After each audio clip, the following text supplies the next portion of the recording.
All right, ladies and gents, this is going to be a quick sum up of everything that we've done with some quick notation tidbits to tie it all together from section 4.1. Because the antiderivatives does a great deal of things. We ended up being able to calculate exact areas under curves. It was great, but I want to tie it all together and make sure the whole story is tied up. All right, so here we go. Let's give it a ring. All right, so we already get the big idea number one. Okay, so these are the big ideas you need to get by anti-differentiation. And this is actually the biggest thing, is that if you're looking at the area under a curve, which is what the integral is giving us, and that is the line in the red that you see underneath of the function. That area is exactly underneath there. That's what we want. We really want that.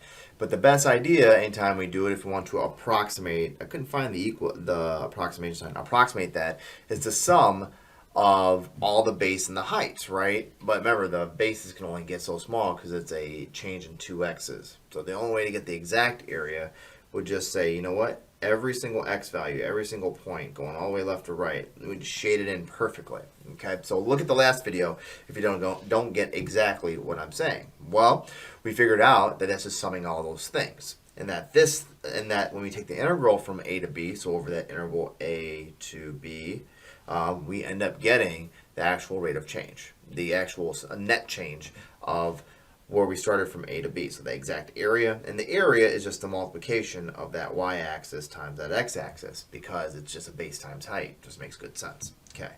All right. So with everything being said, well, let's sum it all together. So here's big idea number two. Okay.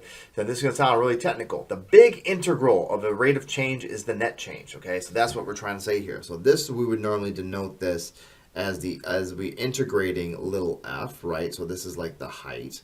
And this is now saying, instead of having 2 points to get my interval at the base of my rectangle, let's just make it 1 point. So it's at an instant, if you will, evaluated from A to B. Well, that's the same thing as knowing what the antiderivative is, right? The antiderivative at B and the antiderivative at A. So like you actually plug in B and A in there. So bottom line is, when you integrate the function, you get the antiderivative, and that's what they're saying. So we're going to start using integrate instead of antiderive, because when we integrate, we get the antiderivative of B, but this is known as the net change, right, in A and B. And that's why net change is important. Net change from A to B. All right, let's keep it moving, guys. Let's delve down a little deeper here. So what would that mean then? So let's say, for example, if we started with v of t is just a velocity function at time and y of t is a position function, then what would you expect? You already know that if you have a velocity function and the antiderivative of the velocity function is going to be the position function. In this case, they're calling it y of t. And why? Just off the faith that you know that to get the velocity function, you take the derivative of the position function, right? So the antiderivative of velocity should be position. Makes good sense. So when we antiderive or integrate velocity on an interval from A to B, we'll get the exact area under that curve. And let me draw you a picture here. So let's say this is velocity. Here is A, here is B. We're saying that this is the velocity function. When I integrate it over A to B, with small slices of t, it fills in and gives me that area underneath here. Okay, so I would get the position at B minus the position at A. Done and done. And that's because these are the net changes. So we're saying these two things will be are the exact same value. And what do they give us? The area under the curve. And the question is, why does that area represent, why does that area represent position? Why is this y of t? Because this units is, let's say, meters per second. Time is in seconds. So when you multiply meters per second times seconds, like a base times height area kind of deal, you just get meters. And meters is a position thing. So this would be like meters. Done.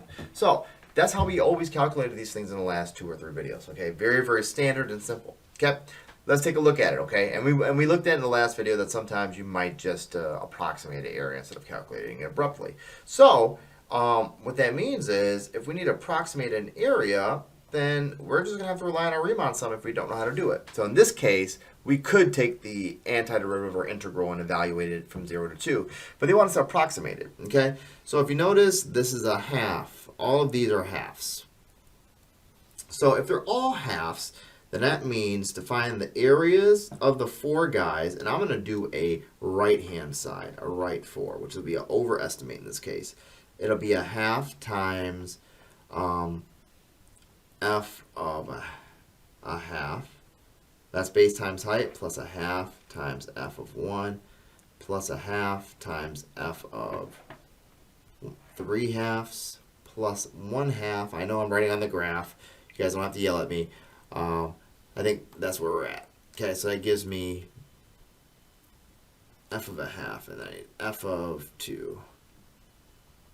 And I always like to double check I got all my rectangles. So let's double check and make sure I got all of them. I'll even draw them in to make sure we clean them up.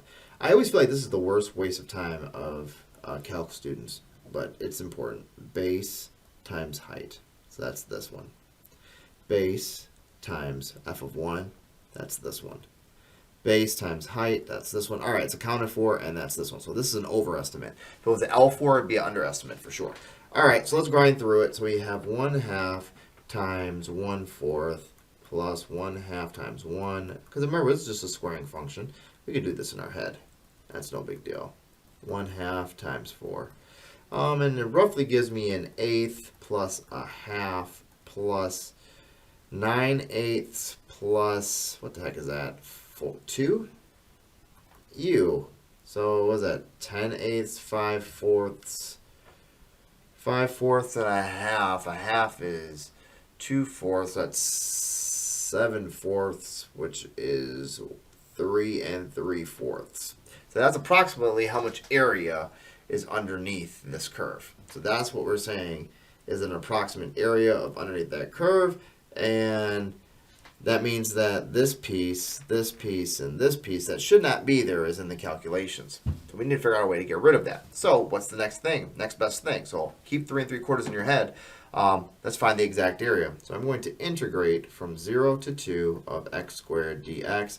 And if I antiderive this, it'll be x cubed over 3 plus c evaluated from 0 to 2, which that ends up being 2 cubed over, so remember, this is now the possible, and I'm going to make sure I draw this out for you.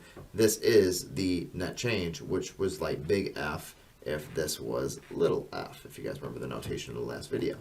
Okay, so what does that mean we now have to do? Well, f of 2 minus f of 0, because that's what the net change would give us. So f of 2 is going to be 8 over 3 plus c minus 0 plus c. And if we subtract those two off, I get a straight up 8/3. So that tells me that's like what? 2 2/3. So our last approximation of 3 3/4 is way off. Because that's way more area than we should have taken. We took way more than we needed to.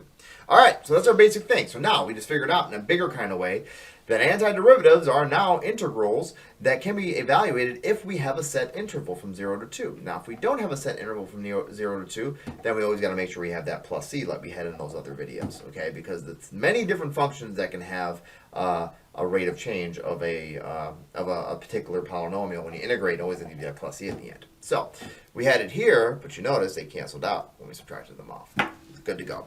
All right, guys. So again, we're going to get deeper into anti-differentiation, and we're adding another layer on top of everything else. All right, guys. So here we go. I'll see you in the next video. See you later.